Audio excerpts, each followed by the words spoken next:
Pilihan instrumen investasi kita itu harus berdasarkan dengan profil risiko kita dan tujuan investasi kita. Oke. Kalau misalkan kita yang agak takut ya, deg-degan gitu kan, Iya. biasanya orang-orang yang 40 tahun ke atas, yang udah punya keluarga, Iya. kayak itu, yang udah butuh kestabilan, mereka masukin di saham Indonesia yang non blue chip, kadang mereka udah agak-agak takut nih, Iya. udah ser-ser deg-deg kayak gitu kan, karena wah ini gila, ini buat anak gua nih nggak bisa kuliah nih, jangan-jangan gitu kan, Iya. atau gua nggak bisa bikin anak gua punya rumah nih atau Iya. apa, jadi atau enggak gua nggak bisa pensiun nih nantinya kayak gitu.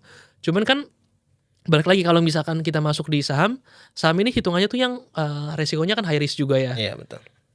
High risk high return, tapi ya memang ketika untuk orang-orang yang memilih high risk high return, ya dia harus tahu bahwa long term-nya saham itu harus jangka panjang kayak Iya. gitu. Karena kalau misalkan kita beli di saat ini dan kita berharap besok untung, kalau di saham ya ini kan 50-50 ya. Iya. Kalau misalkan mungkin selama 1 tahun, ya chance-nya semakin panjang waktunya itu kan resiko rugi itu semakin kecil. Iya, betul. Ya kan, jadi kalau misalkan kita buat chart misalkan untuk kita hold saham ini mungkin 7 tahun atau 10 tahun, kemungkinan besar saham ini memberikan kerugian kan kecil sekali ya. Betul. Kayak gitu. Jadi kalau kita investasi di saham itu kan long term goals Iya. gitu.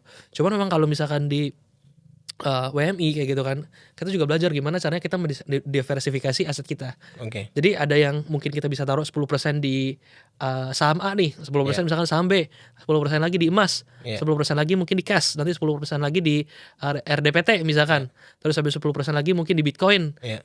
10% lagi berapa ada. Jadi kita bisa alokasikan di saham-saham apa, di instrumen apa, supaya kita bisa rebalance mana yang lagi turun, ya kan kita bisa pindahkan di sana, atau enggak mana yang lagi udah terlalu tinggi kita bisa ambil, kita pindahin yang enggak seimbang kayak gitu. Jadi Oke.